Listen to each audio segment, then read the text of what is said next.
Pernah kepikiran gak sih, gimana caranya teknologi itu sering banget niru ide-ide jenius dari alam? Nah, hari ini kita bakal bahas salah satu contoh yang paling keren, cara melihat pakai suara. Oke, saya mau mulai dengan satu pertanyaan simpel. Coba bayangin, gimana caranya kamu bisa tahu ada apa di depanmu di dalam ruangan yang gelap gulita tanpa setitik cahaya pun? Alam ternyata udah punya jawabannya dari dulu. Ekolokasi. Kelelawar sama lumba-lumba itu jagonya. Mereka pakai suara buat bikin peta di kepala mereka. Dan ternyata kita manusia udah minjem ide brilian ini. Jadi gimana sih sebenarnya cara kerja melihat dengan suara ini? Yuk kita bedah bareng-bareng konsep dasarnya. Gini deh, prinsip dasarnya itu simple banget. Anggap aja ini kayak proses teriak terus dengerin. Ada yang namanya pemancar atau transmitter yang teriak ngeluarin sinyal suara. Sinyal ini jalan, nabrak benda, terus mantul balik jadi gema. Nah, gema inilah yang didengerin sama si penerima atau receiver. Nah, ini dia nih bagian paling pentingnya. Kuncinya itu ada di waktu. Seberapa lama gema itu balik lagi, itu yang nentuin seberapa jauh bendanya. Gampangnya, waktu sama dengan jarak. Itu inti dari semua teknologi ini. Dan inilah dia, bintang utama kita, yang bikin semua ini jadi mungkin. Sensor HCS SR04. Coba lihat benda kecil ini. Ini dia si HCSR04. Kelihatannya sih simple ya, tapi jangan salah, di dalamnya ini ada kemampuan super buat melihat pakai suara. Biar gampang, anggap aja sensor ini punya dua bagian utama. Yang satu itu transmitter, ini kayak mulutnya.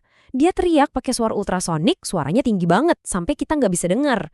Nah, yang satu lagi itu receiver, ini telinganya, yang tugasnya nungguin dengan sabar sampai gema dari teriakan tadi balik lagi. Oke, sekarang kita bakal bedah lebih dalam lagi gimana caranya si sensor ini secara ajaib bisa mengubah gema jadi angka yang bisa kita pakai. Prosesnya itu bisa kita pecah jadi 5 langkah yang super logis. Pertama, si transmitter ngirim gelombang. Kedua, gelombangnya jalan terus, mantul kena benda. Ketiga, si receiver nangkep gemanya. Keempat, nah ini yang paling penting, sensornya ngukur berapa lama waktu yang dibutuhin dari ngirim sampai nerima lagi. Dan kelima, berdasarkan waktu itu, jaraknya dihitung deh.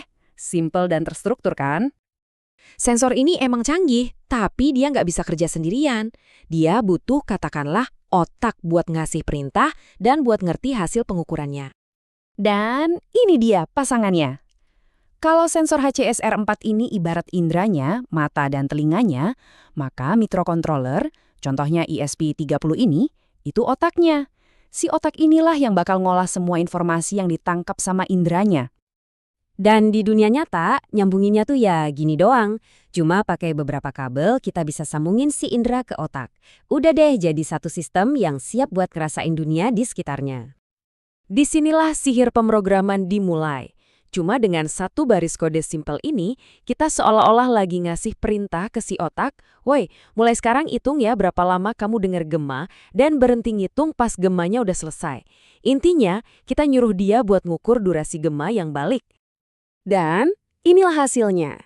Semua proses yang rumit tadi, ngirim suara, nunggu gema, ngitung waktu, akhirnya diterjemahin sama si microcontroller jadi data yang bisa kita baca dan kita ngerti. Dari fenomena fisika, jadi informasi digital yang akurat. Keren banget! Oke, kita udah tahu cara kerjanya. Terus, di dunia nyata, teknologi ini dipakai buat apa aja sih? Wah, terapannya banyak dan keren-keren banget loh.